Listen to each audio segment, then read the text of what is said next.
Good morning, ladies and gentlemen, excellencies. Well, welcome to the side event on lawful responses to malicious cyber operations in peacetime. My name is Wieteke Theeuwen. I'm a legal officer with the Netherlands Ministry of Foreign Affairs, and I will be I will be moderating this discussion. On behalf of the MFA, I would like to extend a warm welcome to our speakers of today, Ambassador Mukherjee, Dr. Morales, and my colleague, Mrs. Gonzalez. As many of you will be aware, the most recent UNGGE did not lead to a consensus report. This is very unfortunate because the UNGGE was therefore unable to make further progress on the previous reports of 2013 and 2015. Differences in opinion on the application of international law are said to have been one of the reasons why consensus could not be reached. Today, our panelists will reflect on these discussions with a focus on malicious cyber operations in peacetime. What are the lawful responses we have at our disposal? How and when can we use these responses? And since we are a little bit short on time, the speakers will all have 8 minutes for their presentations. I'm going to be a little bit strict on that, and I do hope that after that we will have some time for a Q&A. Without further ado, I will introduce the first speaker, Ms. Gonzalez. She is a Dutch diplomat and currently the head of the Department on International Cyber Policies. She studied modern history and international relations at Leiden University before joining the Foreign Service in 1989. Ms. Gonzalez has held a number of positions with the Dutch MFA, both in The Hague and abroad. Postings abroad included Madrid, Sofia, and Lisbon, where she served as a counselor and deputy head of mission. In 2016, Ms. Gonzalez took up her job as head international cyber policy in the security policy department of the MFA in The Hague. She is responsible for international peace and security in cyberspace, capacity building, digital rights, and cyber-related policies in EU, NATO, and OSCE. Ms. Gonzalez will touch upon several aspects of international law relating to cyber operations in peacetime and efforts that have been made to have a joint approach both at the UN level and at the EU level. Ms. Gonzalez, you have the floor. Thank you very much, Ms. Theeuwen. It's a pleasure to be here. Good morning, and definitely absolutely an honor to take off now in these discussions before passing the floor to my distinguished panelists, Professor Mukherjee and Dr. Morales. I will share with you a few observations from a Dutch point of view. Back in the 17th century, when our famous Dutch lawyer Grotius laid the foundations for modern international law, no one could have guessed that one day, and I think he couldn't have guessed it himself especially, one day its scope would extend to new and unimaginable domains. But this is precisely what has happened. International law has come to regulate human activity from the deep seabed to the moon. And now, in our 21st century, it has entered another domain, cyberspace. The digital economy amounts for 7% of the total Dutch economy, a number that's rapidly growing. The digital world is now more important to our economy than Amsterdam's Schiphol Airport and Rotterdam's main port together. Bits and bytes have become to outweigh Boeings and boats. And the Netherlands is not the only country. Take India, for example, a major cyber power with a well-deserved reputation for its innovative, world-beating IT sector. Here, the cyber sector contributes strongly to India's staggering economic growth. The internet creates a world of opportunities. Unfortunately, these opportunities also go hand in hand with some challenges. There is a risk of turning cyberspace into the opposite of a force for good. A jungle by night, where might makes right, and the perpetrators of malicious cyber operations cannot be held to account. We believe, as do many other countries, that the existing body of international law that has long underpinned... Oh, no, sorry, I'm on the wrong page. Here we go. Sorry. Quickly back. Our digital dependency leaves us vulnerable to criminals who prey on our citizens and companies, and to states that use cyber operations for espionage, disinformation campaigns, and military gain. In the Netherlands, the recent non-Petya attack had a big impact, crippling a part of the port of Rotterdam for almost a week. The Netherlands is not alone. For example, the non-Petya malware outbreak is reported to have affected tens of thousands of systems in 65 countries. Until recently, much of the discussion on international law as it applies to the cyber domain was focused on the use of force, often using terminology that is unfamiliar to international lawyers, such as whether an operation is an act of war.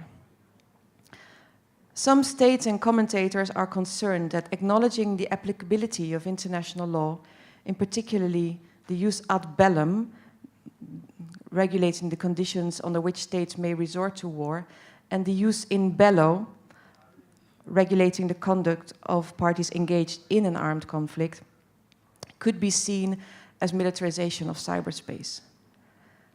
I would like to stress that acknowledgement of the application of international law to cyberspace does not lead to militarization of cyberspace. Rules provide clarity and stability, and above all achieve the exact opposite of militarization. Without international law, cyberspace becomes the digital Wild West. The vast majority of malicious cyber operations fall below the threshold of armed attack in the sense of Article 51 of the UN Charter.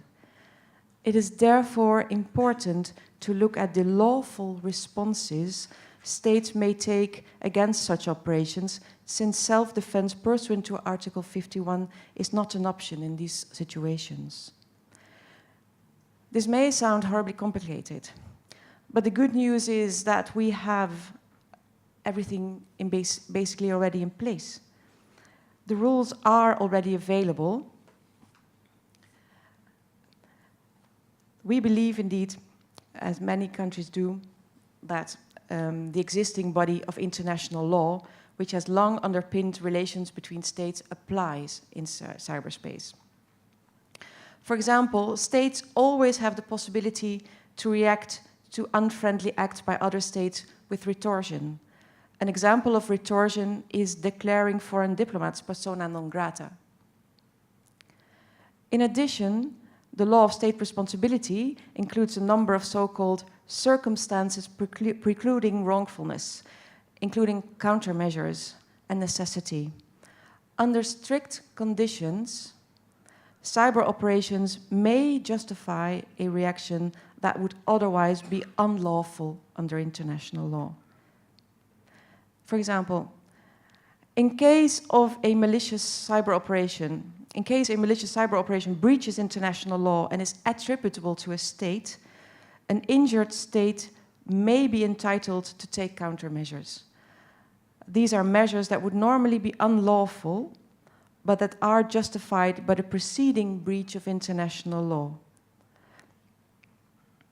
Countermeasures may not rise to the level of use of force. That's very important to take note of.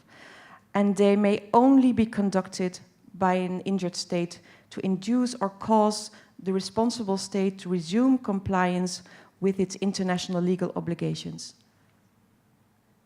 In other words, they can only be used to stop the operation, and they can no longer be taken once the operation has ended. The fact that countermeasures involve acts that would otherwise be unlawful also distinguishes them from retorsion. This is not to say that it's always easy to determine how the law applies in a particular situation. But this is not unique to the cyber domain, as anyone who has ever read the fine print in a contract will know. It does not mean that there is no law or that we need new rules. What we do need is a collective effort of clarification of how international law applies. In addition to the application of international law, the Netherlands supports the development of voluntary norms of responsible state behavior, like the valuable set of voluntary norms, non-binding norms of behavior already drafted and set out by the UN group of governmental experts that has met in 5 rounds of deliberations over the past 10 years. The chair of the last round of the UNGGE is in the room, so he might, if we have time still, give us some interesting instructions on that issue. In order to further clarify the application of international law, it's not unthinkable that when we come to the conclusion that there is a need for more binding norms, that those binding norms could be adopted at some point in the future. However, we are not there yet. We are at the stage where we are convinced of the fact that we have a set of applicable norms of international law, that we should clarify how they work and then continue our explorations into how to strengthen the stability of cyberspace further. Thank you.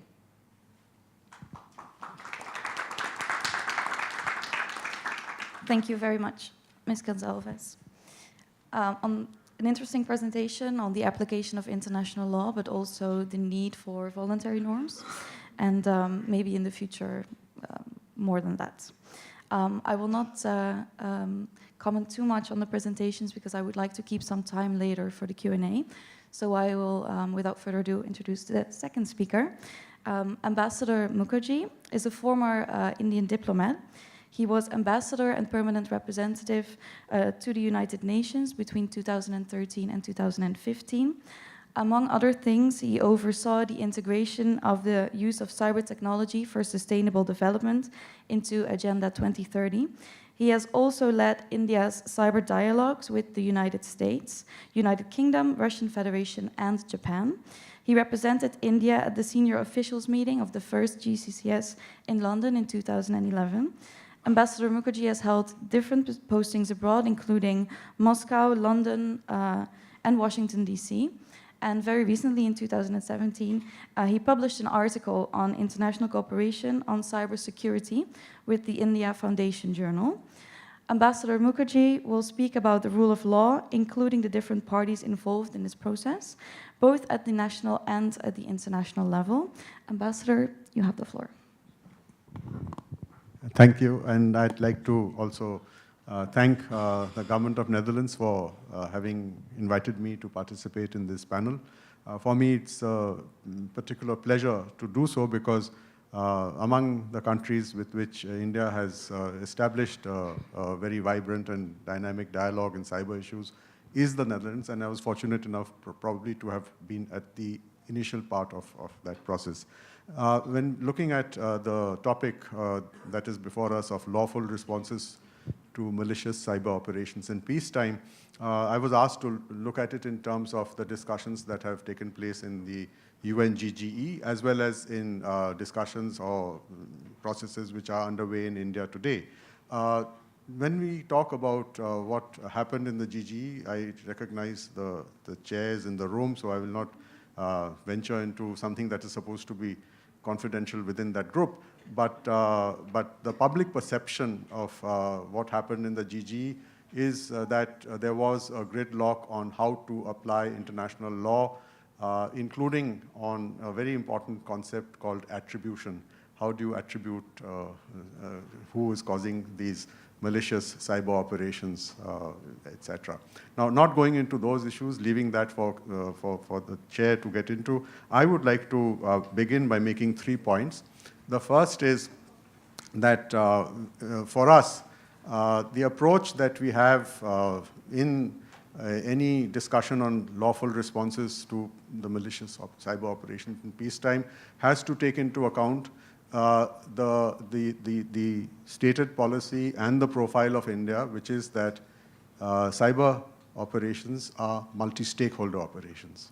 So while the state is one of the stakeholders and probably the dominant stakeholder in terms of formulating international law, taking obligations, negotiating, and so on, there is a place and scope to look at the responsibilities and behavior of the other three stakeholders in cyberspace, which are businesses, academia, and civil society. I think for us in India, having come down this road of acknowledging that the governance of cyberspace is multi-stakeholder in nature, it will be very difficult just to focus only on one stakeholder and not take into account the interests and behavior of the other stakeholders. So this is something that's important also because in the international process of social and economic activity that has now been codified in Agenda 2030, there too, the approach is that of a multi-stakeholder approach. The participation in the formulation of Sustainable Development Goals was multi-stakeholder. The review of the Tunis Agenda was multi-stakeholder. Therefore, if you are looking at the United Nations framework for the impact of what is being discussed on this issue, I think it would be important, as far as the Indian perspective is concerned, to ensure that it reflects the interests and obligations of all the four stakeholders. The second point is about how to enforce the international law in cyberspace. And I think that the previous speaker alluded to it, but I think that there's something that we need to start working on, even though it's early, as she said, and that is to first recognize that there is no international legal instrument dedicated to cyberspace. This is something that is important if we acknowledge that the nature of cyberspace is such that it is a global domain. It is transnational in its nature. Its activities across borders because of the way cyber technology functions. And there is no dedicated international legal instrument on cyberspace. And I say this because we went through this discussion when we were talking about a global domain which is much more familiar to us, which was the maritime domain. Between 1973 and 82 in the United Nations, we had discussions, negotiations, and eventually came up with a convention on the law of the seas, which is called UNCLOS. And if we are able to look at UNCLOS and to use UNCLOS to emphasize, as our leaders have been doing in recent months, the rule of law. The rule of law must operate in the maritime domain, which means that UNCLOS must operate in the maritime domain.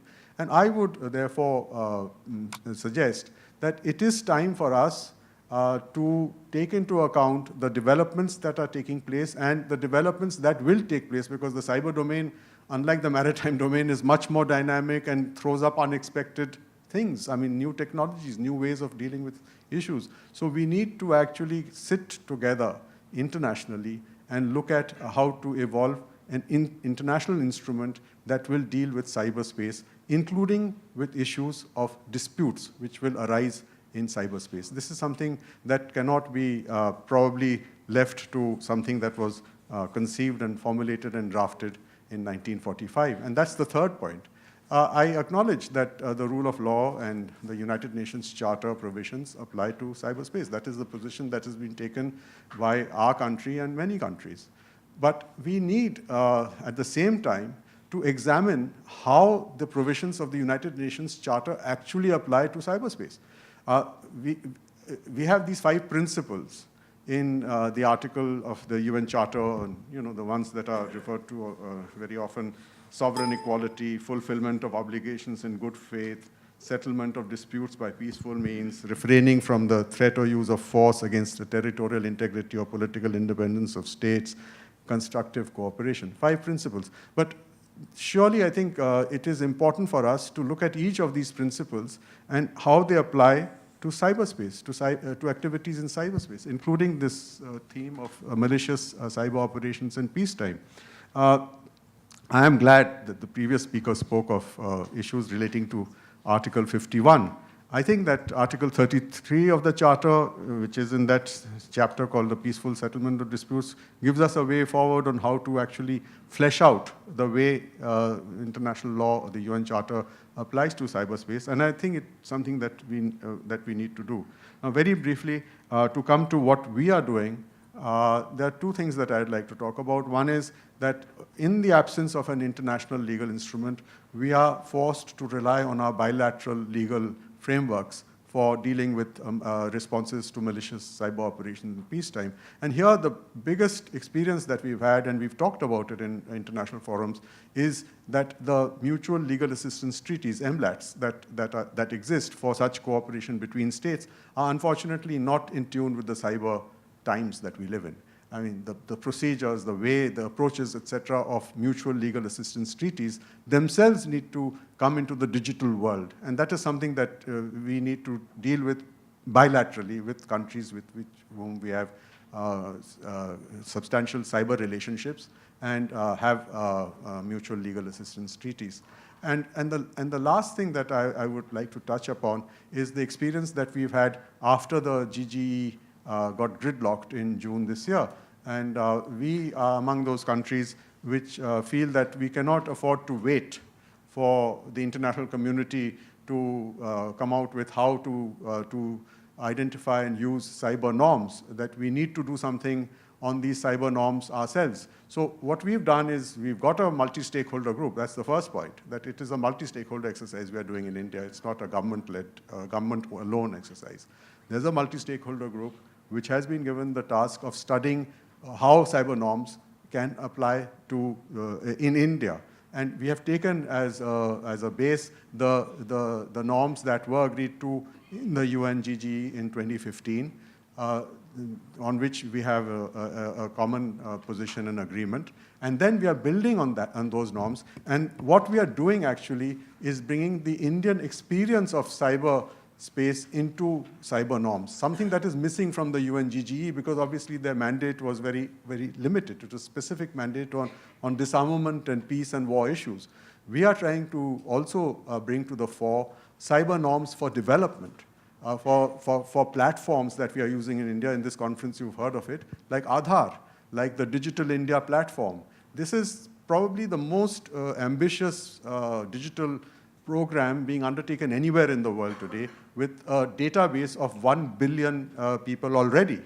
And we need norms which will protect, secure, and make that enterprise, that program effective in actually impacting on the lives of ordinary people. And that's, I think, where I'd like to end, because all these discussions that we have are directed towards people. And I think the work in the group that I chair is focusing on what we call the human-centric impact of norms.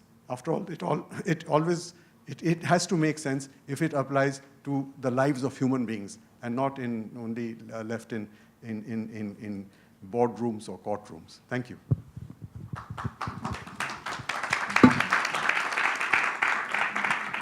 Thank you very much, Ambassador Mukherjee.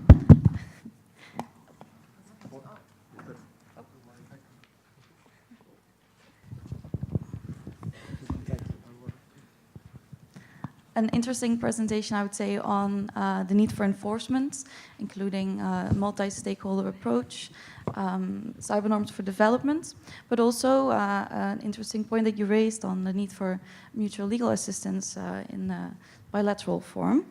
I will now introduce the third speaker, Dr. Morales. He is currently the head of the Multidimensional Security Directorate of the Ministry of Foreign Affairs of Mexico.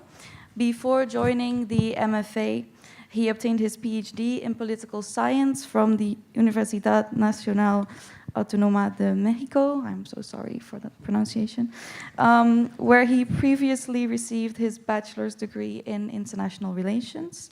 He also holds a master's degree in diplomatic studies, and in his current position, Dr. Morales is in charge of multilateral negotiations on the international security agenda, including transnational crime, cybersecurity, and corruption. He also serves as the focal point of Mexico to the Global Forum on Cyber Expertise, the GFCE, and he has represented Mexico in several global and regional meetings, including the UNGGE. Dr. Morales has a number of publications to his name on international security issues, and he has also delivered several lectures all around the world on this topic. He will be speaking on preventive diplomatic responses to malicious cyber operations and the possibility for regional responses. So, Dr. Morales, you have the floor. Thank you very much. First of all, I want to thank the Netherlands and India for organizing this event. Actually, discussing on lawful responses, it is not only important regarding this global conference on cyberspace, but actually urgent regarding the current discussions around the world. I want to take this opportunity also to recognize in public the efforts made by Carsten Geyer as chair of the 2016-2017 UNGGE, which I had the honor to participate and to contribute to not reaching the consensus.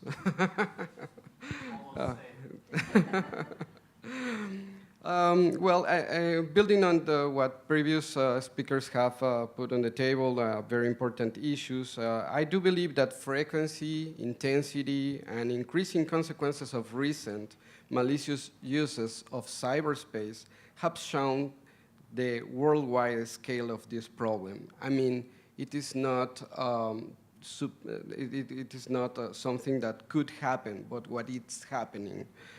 So building on what they have, my previous colleagues have stated, let me begin with an invitation to think in peace and then peaceful time, not only as the absence of conflict, but enabling international system, enabling international structure to maintain stability, enabling sustainable development, and protecting the freedoms and human rights.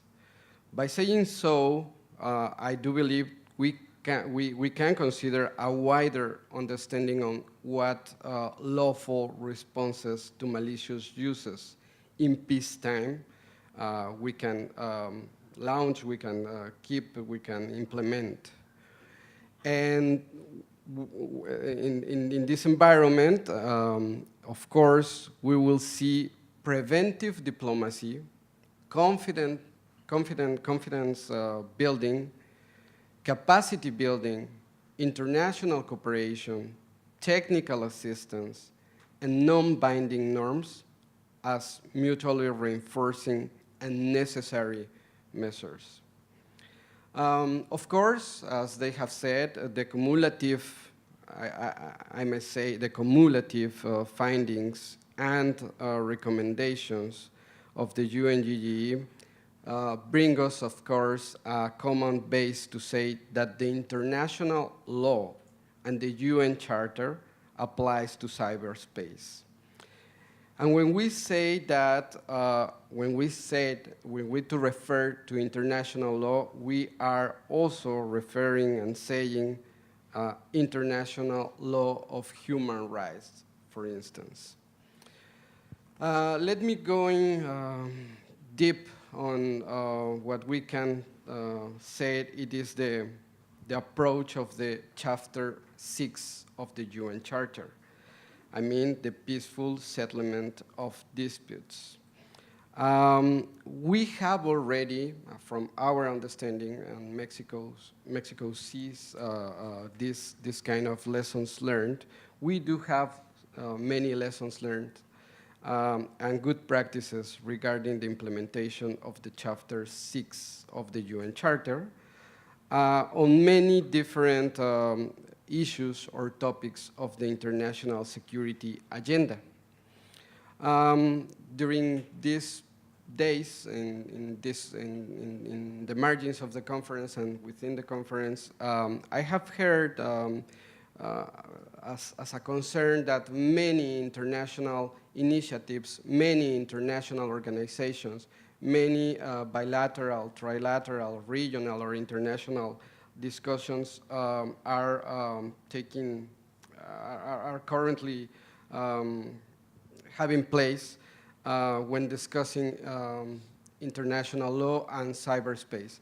I see that this is not necessarily bad. Actually, having the whole community, the multi-stakeholders, the all relevant stakeholders at the national, regional, trans-regional, and international level discussing on this, it could be bring us, and it could be fit all the international community to take real measures and to recognize necessities, as my previous colleagues said.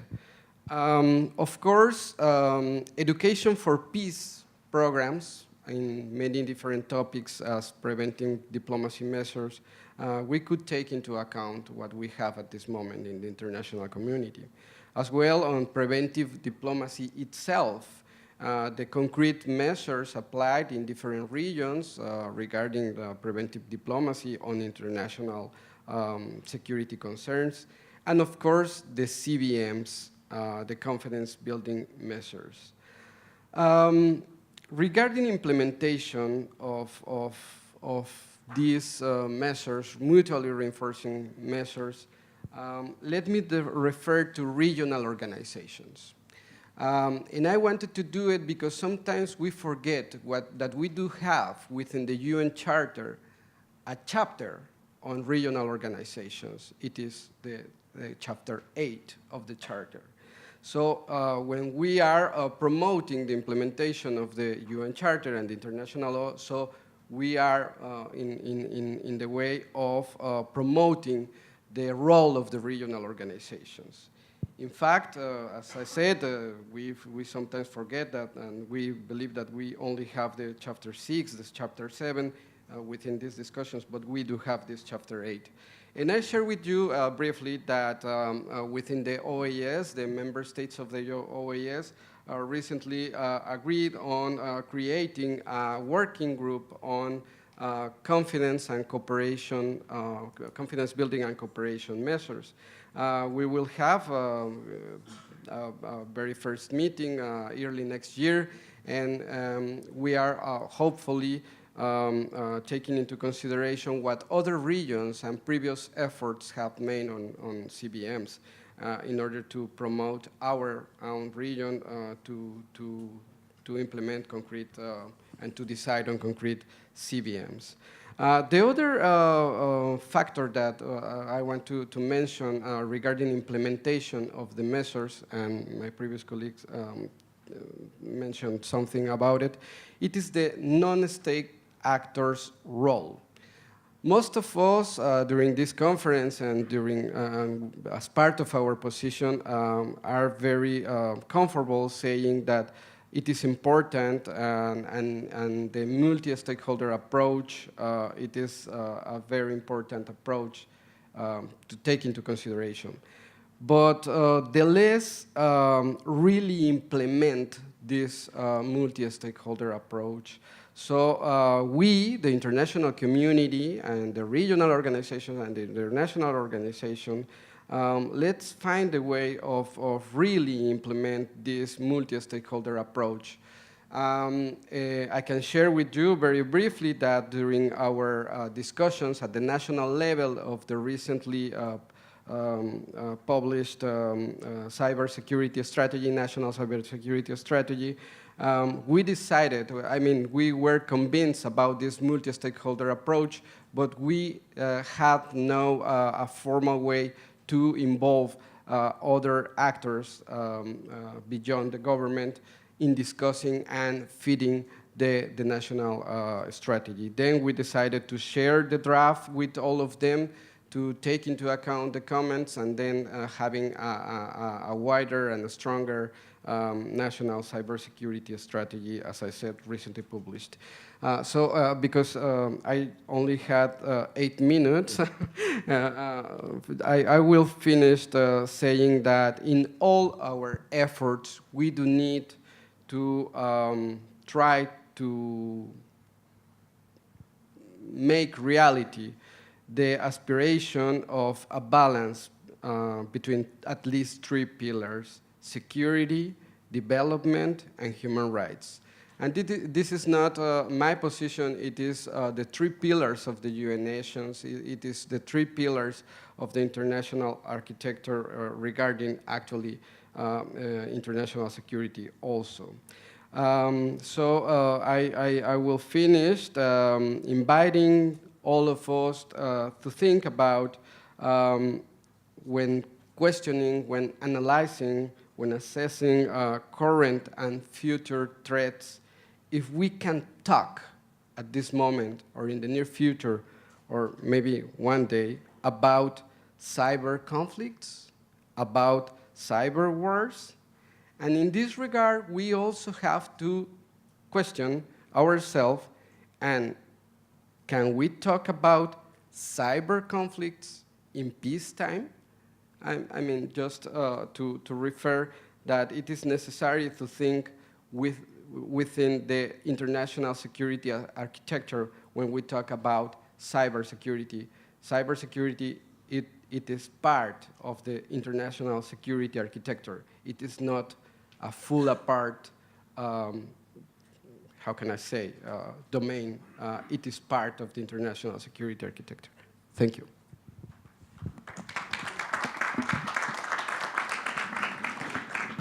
Thank you, Dr. Morales.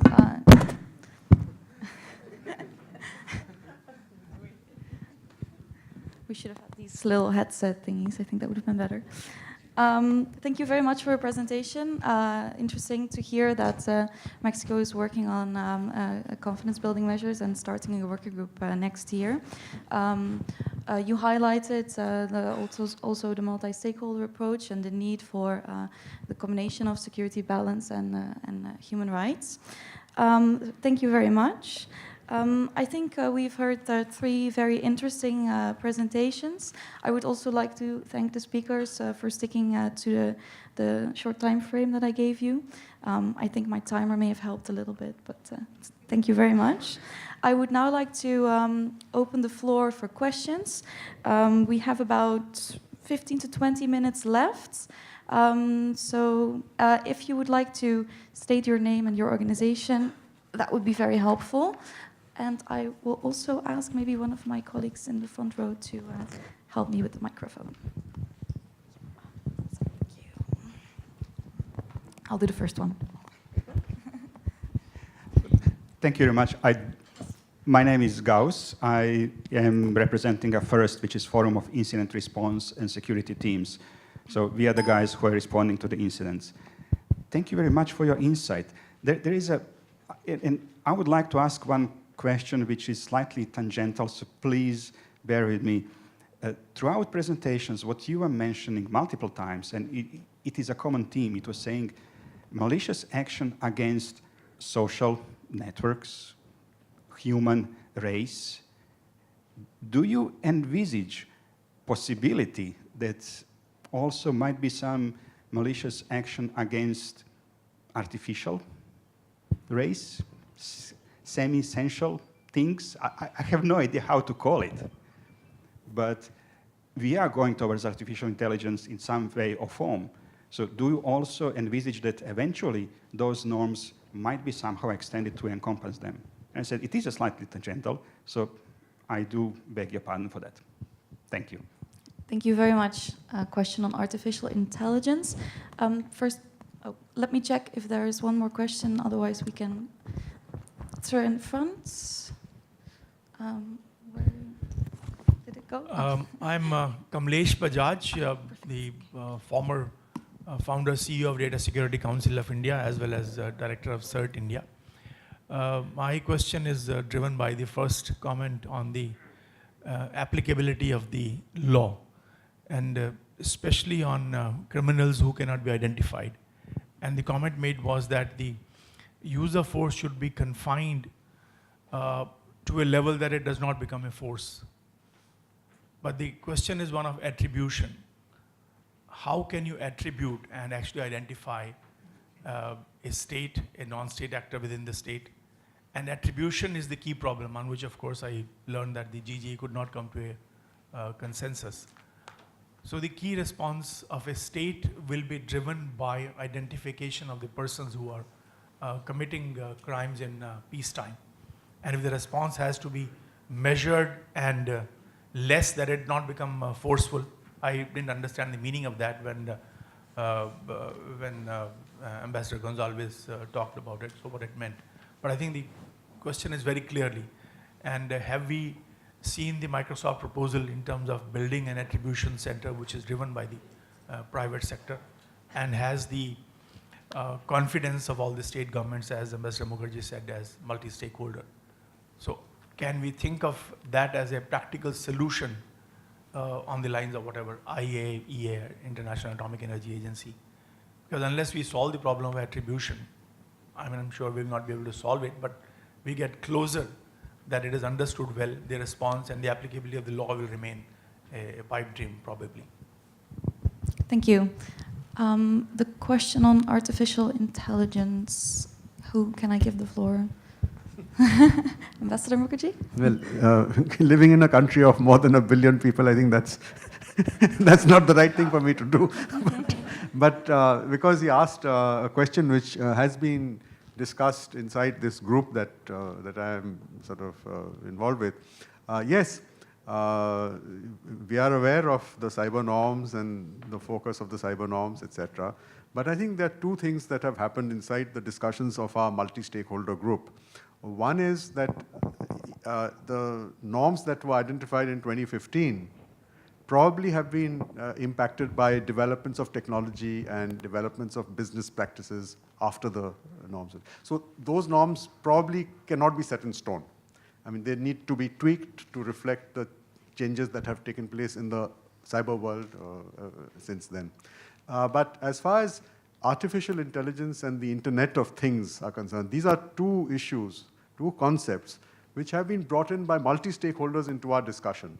And I think that that's really enriched the way in which there will be an eventual Indian sort of formulation of what would be the norms that would apply to cyberspace as far as India is concerned, because we cannot shut our eyes to even the malicious cyber operations being driven by these new technologies. So I think that's a very good question that you asked.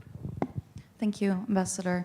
To the question on, maybe you can also respond to both. Yes, of course. Thank you. I agree completely what Ambassador have said.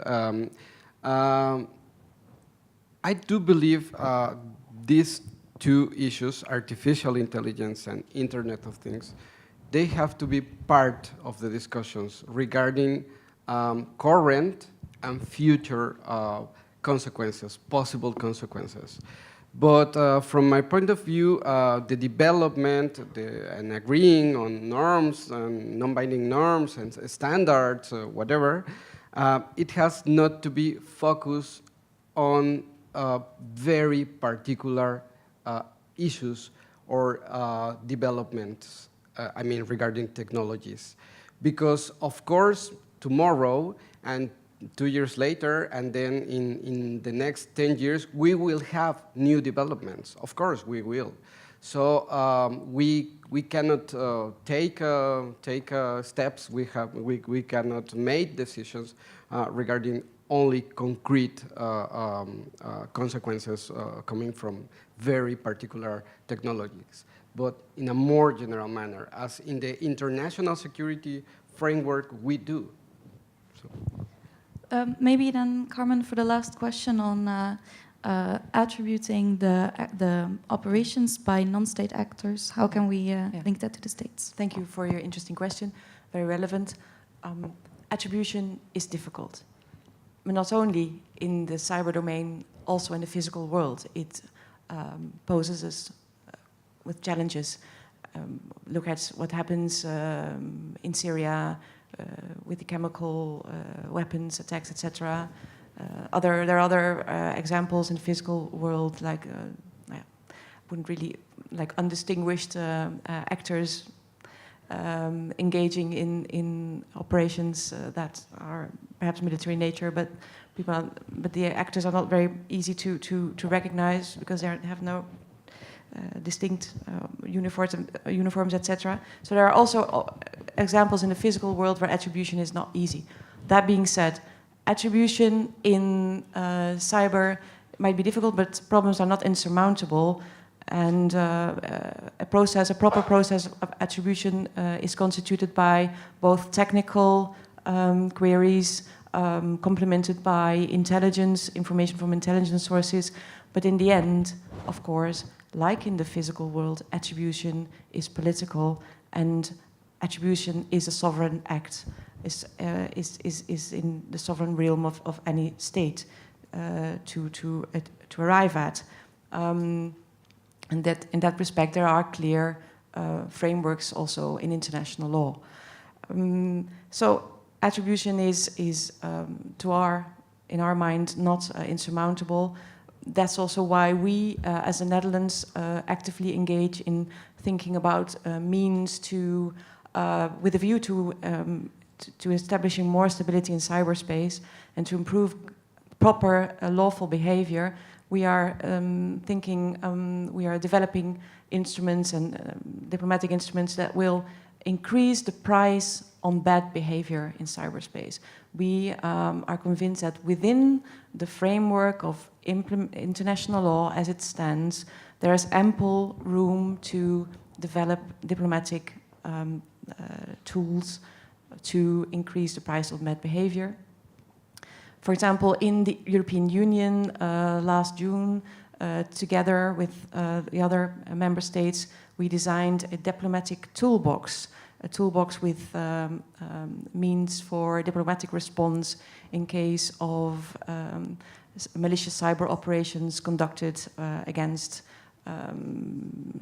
targets in the European Union or threats that are of serious concern.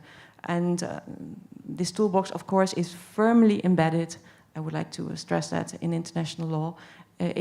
By the way, using the elements in this toolbox does not, very often does not require attribution, because the range of responses vary from responses at the low end of the spectrum to the higher end of the spectrum. And I mean, issuing a declaration of concern in case of a serious cyber incident collectively does not require attribution. And rallying cooperation among diplomatic cooperation among states in such situations neither. But of course, if you collectively or each country on its own endeavors and within its own sovereign process conclude that there is ample evidence that lead to a certain actor, then you could collectively engage in holding that actor to account by diplomatic démarches, for example, or eventually perhaps even with retortion, like using political sanctions, but that's really at a very high end, and would be used only in exceptional cases, of course, but we need this toolbox also to signal that we will not accept as European states that the application of international law in cyberspace is tampered with. Thank you. Thank you very much. We unfortunately only have time for one final question for the gentleman in the back. If you could please introduce yourself. I am Subrat Prusty from Ministry of Communication, Government of India.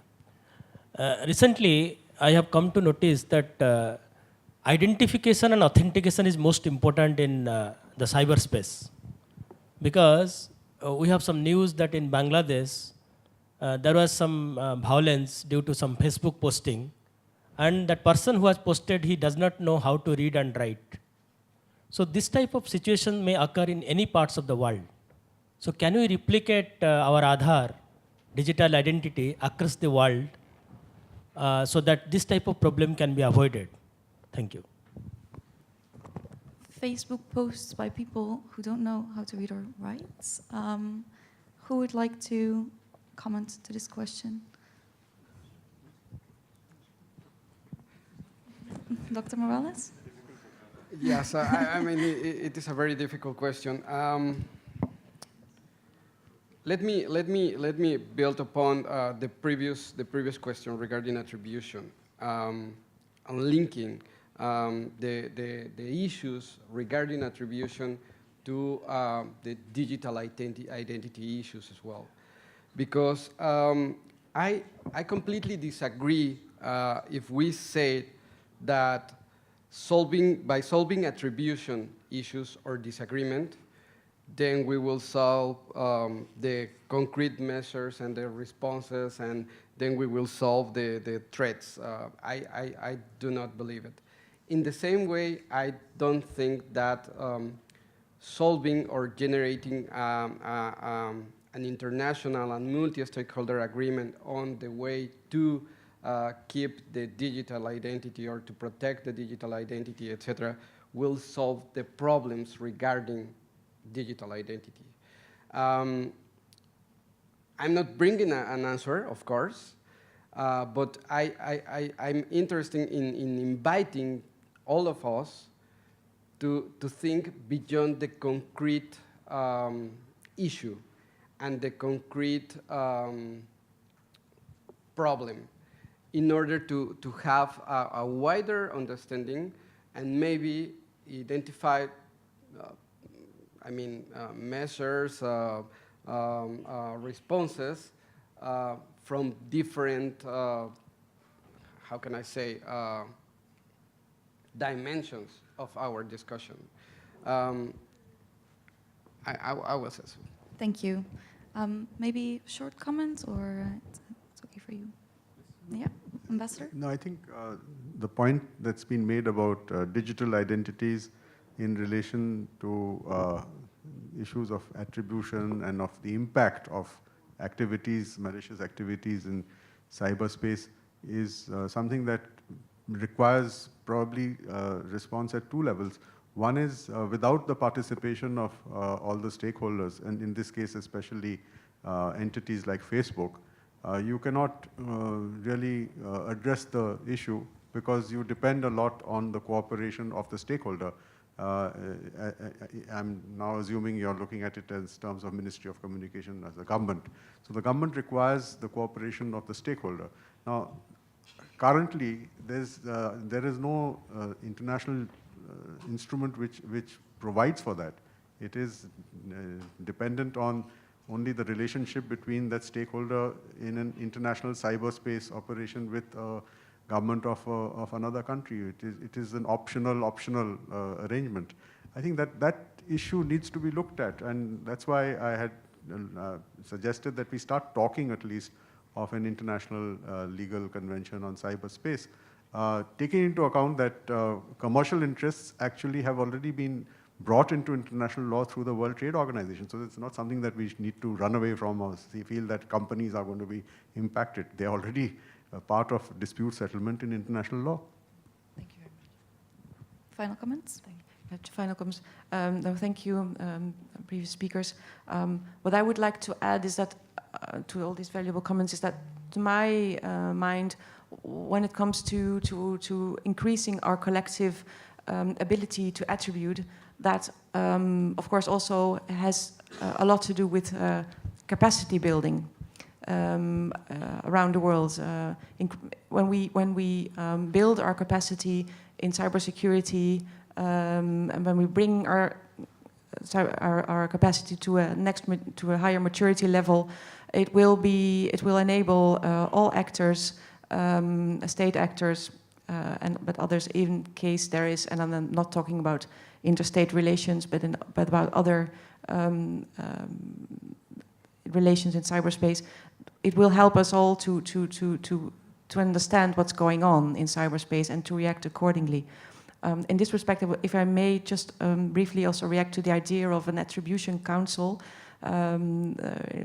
proposed by Microsoft. We very much appreciate Microsoft's contribution to our collective thought process on how to tackle stability issues in cyberspace. Because of the fact that, in the end, attribution, when it comes to interstate relations, when it comes to reactions from state actors against other state actors, if need be, can only be an act of sovereignty. Of course, an attribution council cannot solve that issue, but the idea of collectively and also in a multi-stakeholder cooperation increase our capacities and to increase our understanding of what's going on in cyberspace will definitely enable our response, our capacity to respond. So in that respect, it's a positive contribution to the thought process. Indeed, a multi-stakeholderism in general is also, when it comes to issues regarding the stability of cyberspace, for the Netherlands, very important.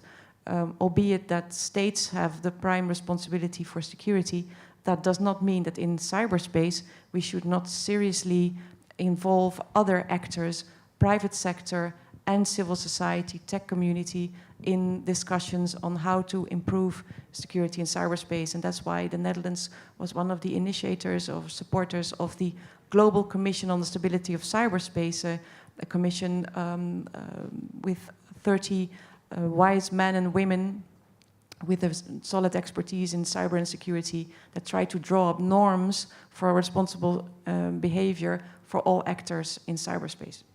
Thank you very much. Thank you to all the speakers for their very interesting presentations.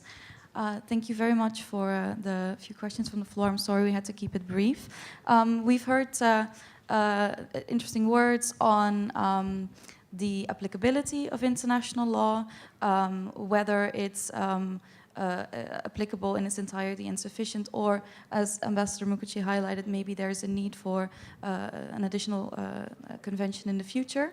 We also heard the importance of involving many different stakeholders, a multi-stakeholder approach. I think all three speakers highlighted this, and of course the need for confidence-building measures and for capacity building. I think this is a topic that we could discuss for a long time, but I'm afraid we have to keep it. To this 1 hour. I have some presents for the speakers before we round up.